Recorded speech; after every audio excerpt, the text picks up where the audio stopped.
హెబ్రీయులకు రాసిన పత్రిక 6వ అధ్యాయము 11, 12 వచనము, అలాగనే 15వ వచనము.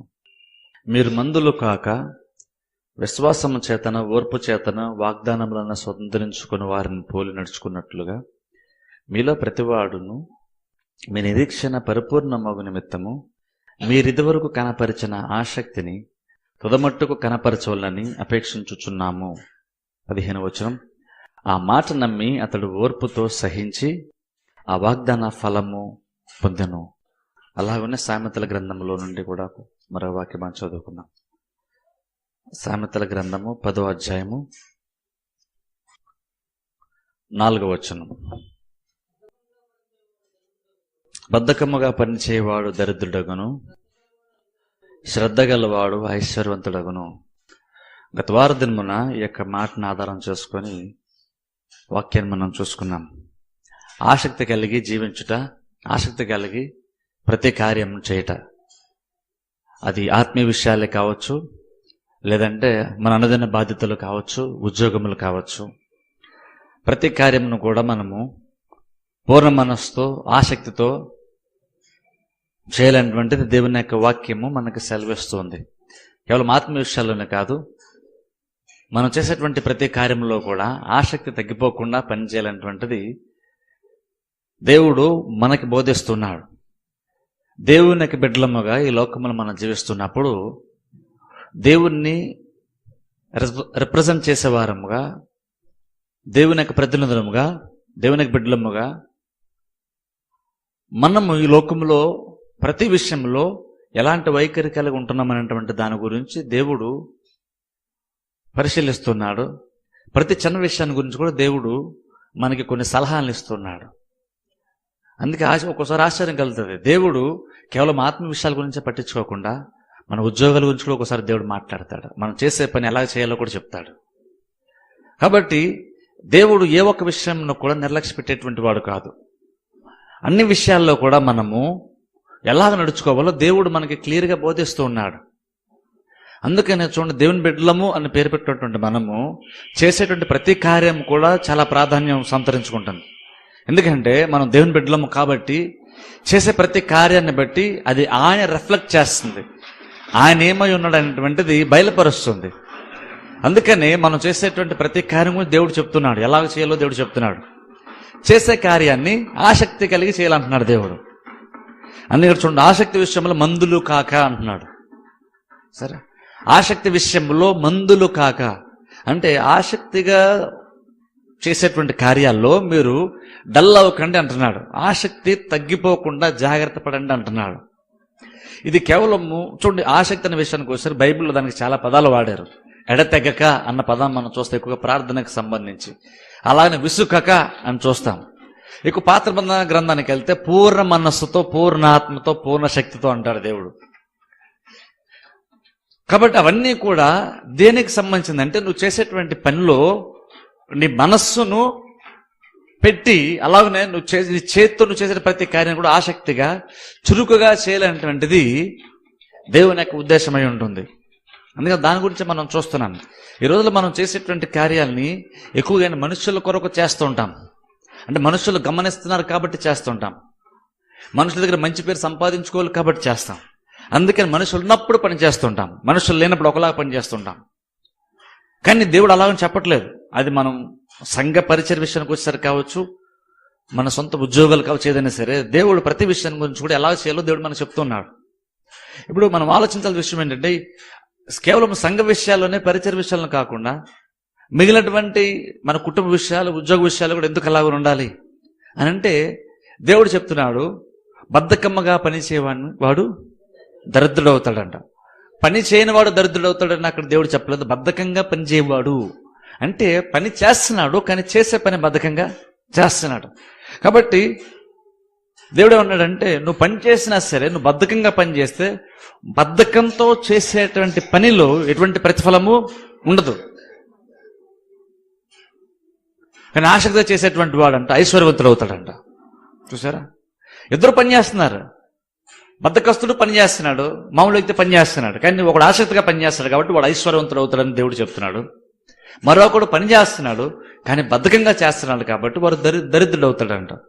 బద్ధకంగా పనిచేయడం అంటే ఏంటంటే పెద్దగా మనసు పెట్టకుండా చేయాల్సి వస్తుందో కాబట్టి, తప్పదు కాబట్టి అని చేయడం, కానీ అందులో మనస్సు అనేటువంటిది ఇన్వాల్వ్ అవ్వదు, ఆసక్తిగా పనిని చేయడు. అందుకే నేర్చుకోండి, మనం ప్రతి విషయంలో మార్పు చెందాల్సి ఉంటుంది. ప్రతి విషయంలో ఇక్కడ పౌలు మాట్లాడుతూ కొంతమందికి ఉపచారం చేసేటువంటి విషయం గురించి మాట్లాడుతున్నాడు. పౌలు మాట్లాడుతూ ఇక్కడ అంటున్నాడు, పై వచనం మనం చదువు, ఇంతకుముందు మీరు చాలా ఉపచారం చేశారు, పరిశుద్ధులు చాలా చేశారు, చాలా ఆసక్తిగా చేశారు అని మాట్లాడిన తర్వాత అంటున్నాడు, మీరు మందులు కాక, అంటే ఏ స్థాయిలో అయితే మీరు ప్రారంభించారో, ఏ స్థాయిలో అయితే ఇప్పటికో మీరు చేస్తున్నారో అందులో మీరేమాత్రం తగ్గద్దు అంటున్నాడు పౌలు. మందులు కావద్దు, అందులో మీరు ఆసక్తిలో మీరు డల్ అవ్వద్దు అంటున్నాడు. క్రియలు ఎలాగోలా చేయండి అంటలేదు, ఆసక్తిని గురించి మాట్లాడుతున్నాడు. అందుకే నన్ను చూడండి, ఇది మనం చేసేటువంటి పనులు కేవలము చేతులకే సంబంధించింది కాదు, క్రియలకే సంబంధించింది కాదు, ఇది మనస్సుకు కూడా సంబంధించింది. ఎలాగోలా చేయడం అంటే చేతికి సంబంధించింది.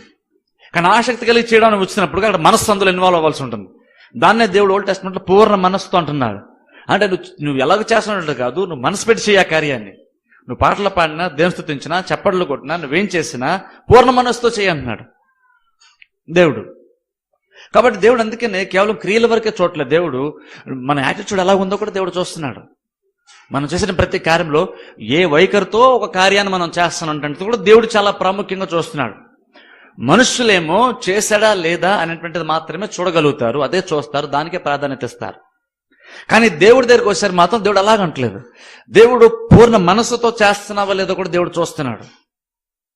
అందుకే కొన్ని సందర్భంలో పూర్ణ మనసుతో చేయనప్పుడు అది అసలు దేవుడు కొన్ని సందర్భాలు అసలు ఆ పనిని ఇష్టపడలేదు కూడా, కొన్ని సందర్భాలు అసలు వద్దంటున్నాడు.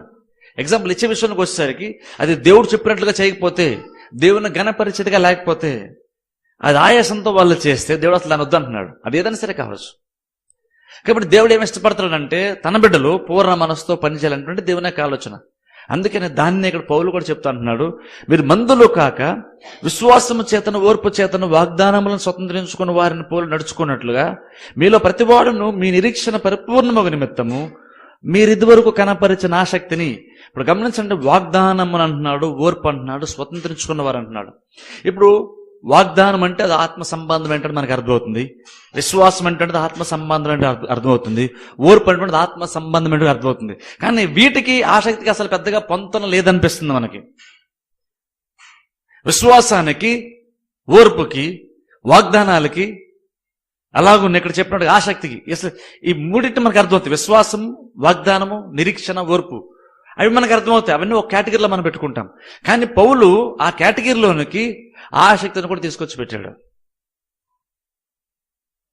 ఎందుకంటే దేవుడు వాగ్దానం చేస్తాడు, ఆ వాగ్దానం స్వతంత్రించుకోవడానికి నీకు ఓర్పు అవసరం. అందులో నువ్వు చేసేటువంటి పని, ఇప్పుడు ఓర్పు అంటే చాలా మంది అంటే ఊరిని అలా కామ్గా కూర్చోవడమేమో, ఎదురు చూస్తూ ఉండడమేమో అనుకుంటాం. కానీ బైబిల్ ఎక్కడ కూడా ఓర్పు అనేటువంటిది నువ్వు ఖాళీగా కూర్చొని ఏమీ చేయకుండా ఊరిని అలా కూర్చొని ఎదురు చూడమని కాదు అర్థం. అక్కడ ఓర్పు అన్నప్పుడు అందులో కూడా అసలు యాక్టివ్గా నువ్వు చేసేటువంటి కార్యాలు ఉంటాయి. ఒకసారి ఇది ఓర్పు అన్నప్పుడు ఊరిని మౌనంగా ఊరిని నిలబడాలంటే కనబడుతుంది, కానీ ఊరిని నిలబడి కాదు. అందులో నీ వైఖరి చాలా ప్రాముఖ్యం అవుతుంది. అక్కడ కూర్చోండి, దేవుడు ఎరుకో ప్రాకారం చుట్టూ తిరగమని చెప్పినప్పుడు మొదట 6 రోజులు ఒక్కొక్కసారి తిరగమన్నాడు, 7వ రోజున 7 సార్లు తిరిగి గట్టి కేకలు విని అన్నాడు. ఇప్పుడు 6 రోజులు కూడా వాళ్ళు జస్ట్ తిరిగారు, ఏమీ చేయలేదు. అక్కడ ఏమీ చేయనప్పుడు దేవుడు ఎందుకు తిరగమన్నాడు అంటే అక్కడే ఉంటుంది ఈ వైఖరి అనేటువంటిది, అక్కడే ఈ యాటిట్యూడ్ అనేటువంటిది వస్తుంది, అక్కడే మనస్సు అనేటువంటిది వస్తుంది. వాళ్ళు ఏమి చేయాలంటే మనకు కనబడదు, ఊరిని అలా తిరిగారేమో అనిపిస్తుంది.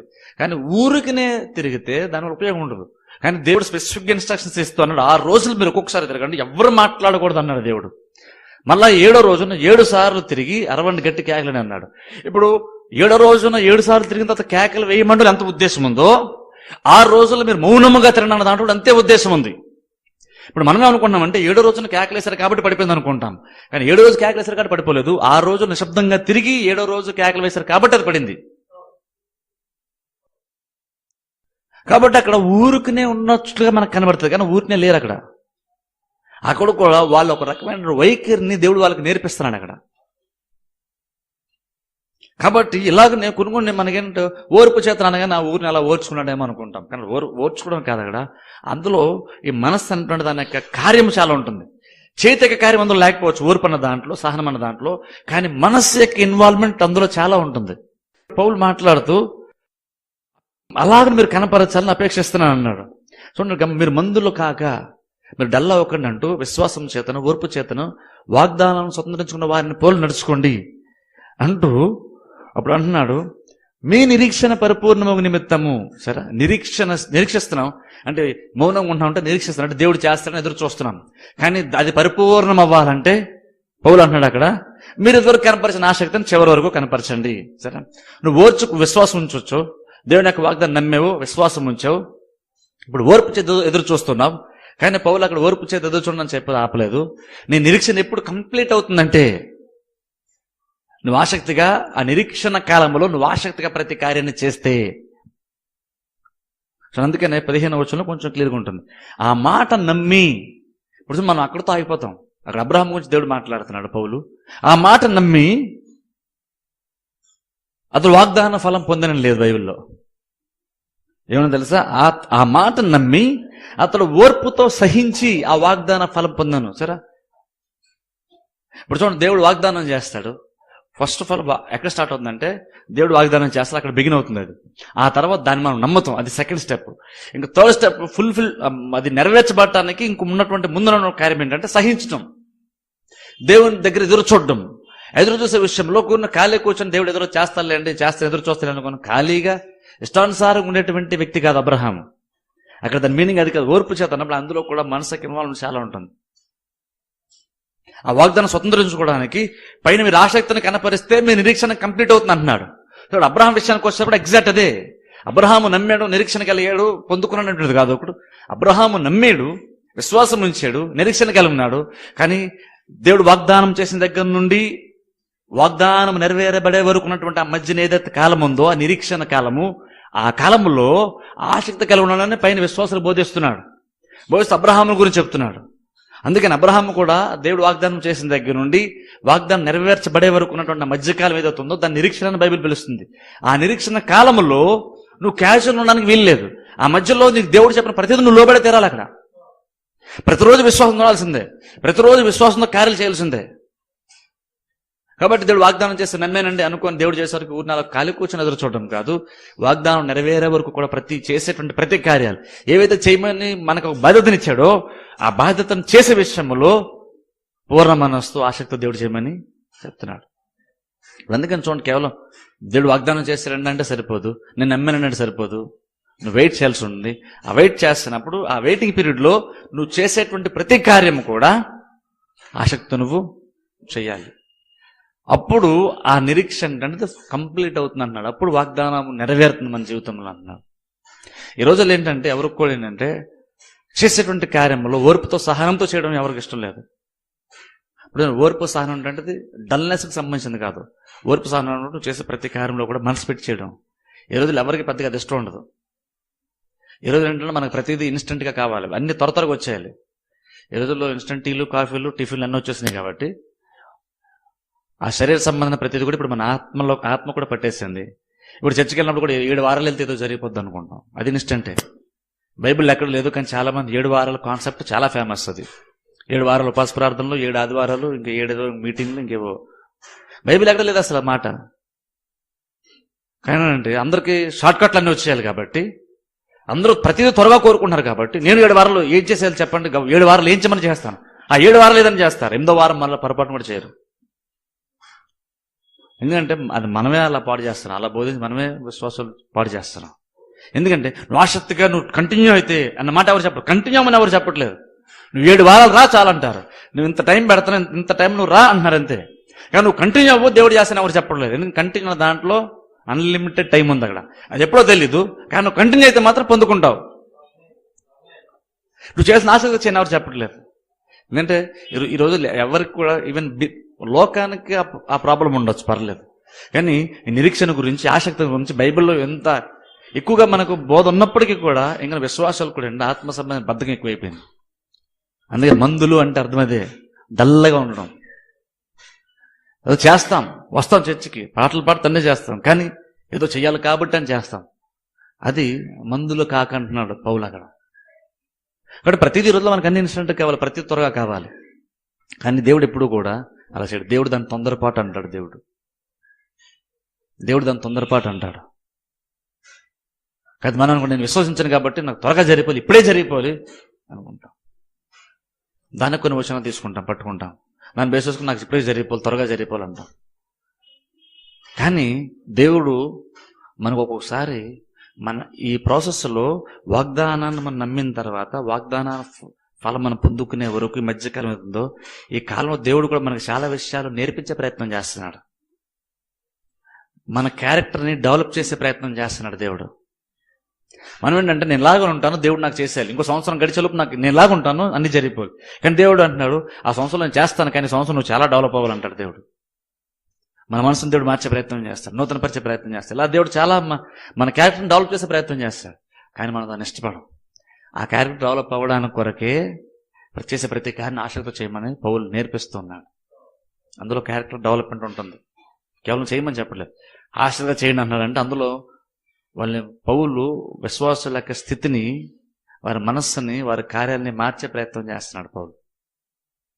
అందుకనే మనం కూడా దాన్ని నేర్చుకోవాలి. మనం చేసేటువంటి కార్యాలని ఆసక్తితో చేయడం మనం నేర్చుకోవాలి. ఎందుకంటే దేవుడు ఒకటి ఖచ్చితంగా చెప్తున్నాడు. నేను లాస్ట్ టైం చెప్పాను చూసారా, ఎలీషా గురించి చెప్పాను. ఏలియాతో ఎలీషా అన్నాడు, నాకు నీకున్నటువంటి అభిషేకం 2 రెట్లు నాకు కావాలన్నాడు. ఏలి అన్నాడు, నువ్వు అడిగింది చాలా కష్టమైనటువంటిది అన్నాడు. అయినా సరే ఈ ఎలీషా అన్నాడు, అది కష్టమైన సరే నాకు అది కావాలి అన్నాడు. ఈ రోజుల్లో కష్టం అంటే ఈ రోజులు అవనస్తులుగా వద్దు, ఈజీగా జరిపేది ఉంటే అది చేస్తారు. కష్టం, నువ్వు చాలా ప్రాసెస్ ఉంది, అందులో నువ్వు ఎఫర్ట్ పెట్టాల్సి ఉంటుంది, నువ్వు ప్రయత్నం చేయాల్సి ఉంటుంది అని చెప్పావు అనుకోండి, అది ఎవరికి కష్టం. ఈజీగా జరిపేది ఏదన్నా ఉంటే, ఈజీ మెథడ్ ఉంటే ఏదైనా చేస్తాం, కానీ ఈజీగా జరిపే పని ఉంటే చెప్పండి, ఆ పని చేసి వెళ్ళిపోతాను అనుకున్నాం. కానీ ఆ రోజున ఎలీషా అలా ఉండలేదు. అసలు ఎలీషా అడిగిందే చాలా కష్టమైన ఉంటుంది. ఎలియానే అనేసాడు, నువ్వు అడిగింది చాలా కష్టమైంది, అది కష్టమైనా సరే నాకు కావాలన్నాడు. అప్పుడు ఎలియా అన్నాడు ఎలీషాతో, నేను కొనుక్కోబడే టైం కల్లా నువ్వు కనుక నాకు కనబడితే నేను నీకు అది ఇస్తాను. ఎంతకాలం వెయిట్ చేశారు తెలుసా? ఇంకా ఆ రోజు నుంచి ఏలియా ఎక్కడికి వెళ్తే అక్కడికి వెనకాల తిరిగాడు. త్వరని చెప్పని చూసారా, చాలామంది అక్కడ ప్రవక్త కుమారులు వాళ్ళు వచ్చి ఏలియా వెళ్ళిపోతాను నీకు తెలుసా నాకు తెలుసు, మీరు ఊరుకుండండి అన్నాడు. వెళ్ళిపోతున్నావు, రేపు ఎప్పుడు వెళ్ళిపోతాడో తెలియదు, తెలియనికల్ నువ్వు ఎందుకు తిరుగుతున్నావు, నీ పని నువ్వు చేసుకోవచ్చు కదా, నువ్వు కూడా మాతో పడి ఉండొచ్చు కదా, ఆయన ఎందుకు తిరుగుతున్నావు. కానీ ఆయన మాత్రం ఎంతమంది వ్యతిరేకంగా ఆయన మాత్రం విడిచిపెట్టుకుని తిరిగాడు. ఎందుకు తెలుసా? ఆయన దగ్గరుండి పొందుకోవాలనుకున్నటువంటి వాళ్ళు చివరి వరకు దాన్ని పట్టుకుని ఉంటే తప్పకుండా దాన్ని పొందుకుంటారు. చాలా సంవత్సరాలు ఏలియా వెనకాల తిరిగాడు ఎలీషా. ఈ రోజుల్లో అలాంటి యాటిట్యూడ్ కావాలి క్రిస్టియన్స్కి. అది యవనస్తులైనా సరే కావచ్చు, పెద్దవాళ్ళైనా సరే కావచ్చు. యవనస్తులు కదండి తొందరపాటు అనేది అసలు బిలివర్ దగ్గర, యవనస్తులు బిలివర్ దగ్గర అసలు ఆ మాట రాకూడదు. అది ఈ లోకంలో కామన్. అది యవనస్తులు కదండి తొందరపడతాడు. కానీ చర్చకు వచ్చి వాక్యం వినేటువంటి వాటికి ఆ సాక్ష్యం ఉండకూడదు. ఎందుకంటే మనకి బైబిల్ బోల్డ్ నేర్పిస్తుంది, ఓర్పు సహనం బోల్డ్ నేర్పిస్తుంది, ఏకాగ్రత పనిచేయడం, ఇవన్నీ బైబిల్ మనం నేర్పిస్తుంది. కాబట్టి అందరిలాగానే మనల్ని కూడా లోకం చూడకూడదు, మన క్యారెక్టర్ అంత డిఫరెంట్గా ఉండాలి. ఆ రోజున ఎలీషా అలాగనే వెయిట్ చేసేందుకు చివరికి ఏలియా వెళ్ళిపోతూ అభిషేకాన్ని ఇచ్చేసి వెళ్ళిపోయాడు. అలాగున్న పట్టినటువంటి దాన్ని అలా పట్టుకొని, అది కష్టమైనా సరే ఆ కార్యాన్ని మనం బిగిన్ చేసినా దాన్ని కంప్లీట్ చేసే వరకు ఉండాలి. ఏంటంటే కొన్ని కార్యాలు ఈజీగా ఉంటుందేమో స్టార్ట్ చేస్తాం, అది చర్చకి రావడం కావచ్చు, ప్రార్థన కావచ్చు, బైబిల్ చదువుకోవడం కావచ్చు, ఇంకేదైనా విశ్వాస జీవితం కావచ్చు, ఏదైనా సరే ఈజీగా ఉంటుందేమో అనుకుని ఏదో ఊహించుకొని స్టార్ట్ చేస్తాం. ఇది ఈజీగా గాల్లో తేలిపోయింది, ఈజీగా జరిగిపోద్దేమో అనుకుంటాం. తీరా స్టార్ట్ చేసిన తర్వాత ఇళ్ళ కొందికి కష్టం అయిపోతున్నప్పుడు స్లోగా డల్ అయిపోతాం, వేరే దానికోసం చూస్తుంటాం. కానీ ఈ రోజులు ఏంటంటే